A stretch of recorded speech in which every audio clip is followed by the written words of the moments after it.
Hello everyone, मैं doctor Shalini, स्त्री रोग विशेषज्ञ। बीते कई वर्षों से मैं मातृत्व सेवा सदन खैरामोर जमुई में कार्यरत हूँ। यूट्यूब चैनल पर आप सभी का स्वागत है। आज मैं किसी बीमारियों के बारे में नहीं बल्कि कुछ गलत फहमियों और कुछ भ्रांतियों के बारे में मैं बात करना चाहती हूँ, जिसे अक्सर या यूँ कह लें रोज़ ही मैं अपने ओपीडी के दौरान खास करके गर्भवती महिलाओं के ऊपर देखती आई हूँ और उन्हें महसूस करती आई हूँ। और यही मेन वजह है मेरे यूट्यूब चैनल को शुरू करने के पीछे। मैं चाहती हूँ कि उनमें कुछ जागरूकता ला सकूँ, उनकी कुछ हद तक मदद कर सकूँ। और आप सभी लोगों से मेरी आशा है कि आप सभी लोग मेरी इस मुहिम में मेरा साथ दें। बड़ी दुख की बात है कि हमारा देश कितना भी आगे क्यों ना चला गया हो, हमारा समाज कितना भी विकसित क्यों ना हो गया हो, लेकिन आज भी खास करके हमारे बिहार में गर्भवती माताओं के लिए या प्रेगनेंसी को लेकर आज भी वैसे ही मिथ्या है, आज भी वैसे ही गलतफहमियां हैं जैसे कि 1947 में हुआ करती थी। जैसे कोई तो दिक्कत ही नहीं था तो इलाज कराने की आवश्यकता ही क्यों है। आप घर बैठे कैसे जान जाती हैं कि सब कुछ सही है बिना किसी टेस्ट के, बिना किसी इलाज के। दूसरी मिथ्या जो कि सबसे ज़्यादा उजागर होती है इलाज के दौरान, 3 महीने 5 महीने की प्रेगनेंसी होने दो तभी डॉक्टर के पास जाना, नहीं तो अल्ट्रासाउंड में कुछ भी आएगा नहीं।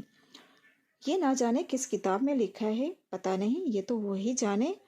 जबकि मेन गोल्डन पीरियड शुरुआत की प्रेगनेंसी में हुआ करता है।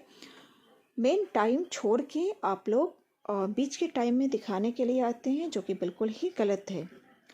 तीसरी मिथ्या ये होती है कि जिन घरों में बड़ी उम्र की महिलाएं होती हैं, जैसे नानी, दादी, काकी, सास की सास या सास भी, जो काफ़ी बच्चों को पैदा कर चुकी हैं, इस दुनिया में ला चुकी हैं, खास करके वो महिलाएं, अगर डॉक्टर ने कोई सलाह दिया है तो वो घर जाकर उसको सीधा ही नकार देती हैं कि अरे नहीं, ऐसा नहीं होता है, डॉक्टर क्या जाने, डॉक्टर को क्या समझ आता है।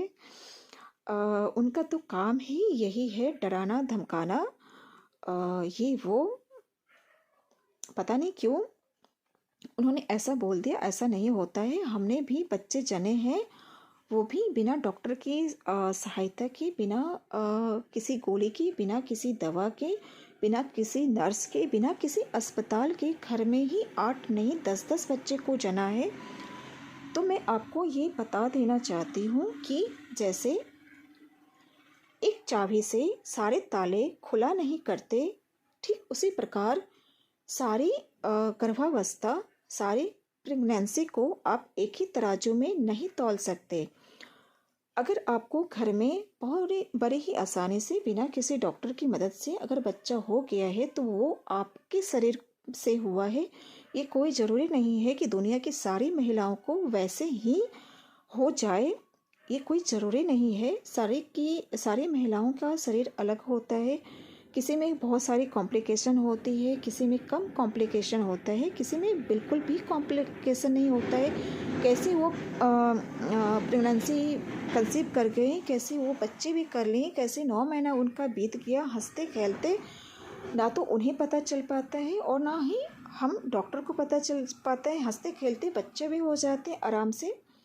तो वो उनका था दौर, उनका कुछ और दौर है, उसका कुछ और दौर है। तो कृपया सारे पेशेंट को, सारे लोगों को एक साथ ना तौलें। अगर हम उस ज़माने की तुलना इस ज़माने से करें तो काफ़ी कुछ बदला है और काफ़ी कुछ बदलना अभी भी बाकी है।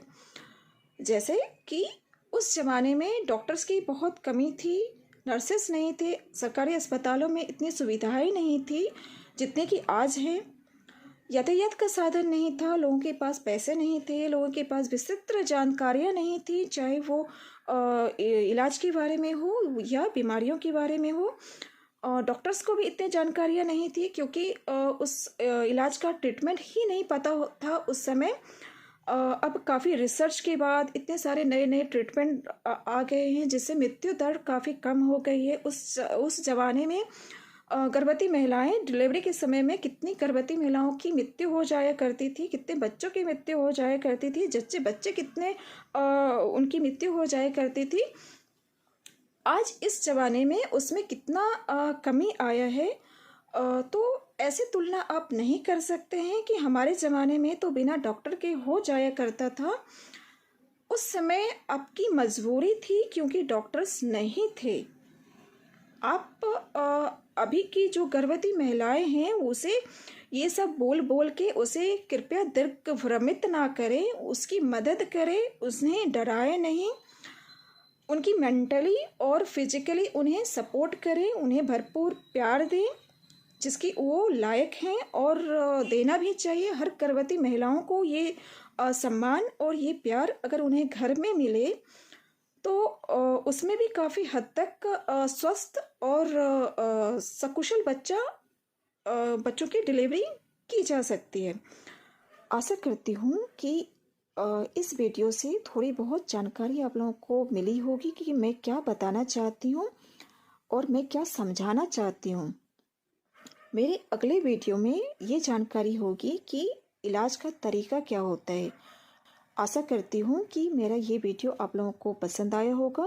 अगर पसंद आया है तो सब्सक्राइब करें, शेयर करें और लाइक करना ना भूलें, तभी तो जागरूकता फैलेगी।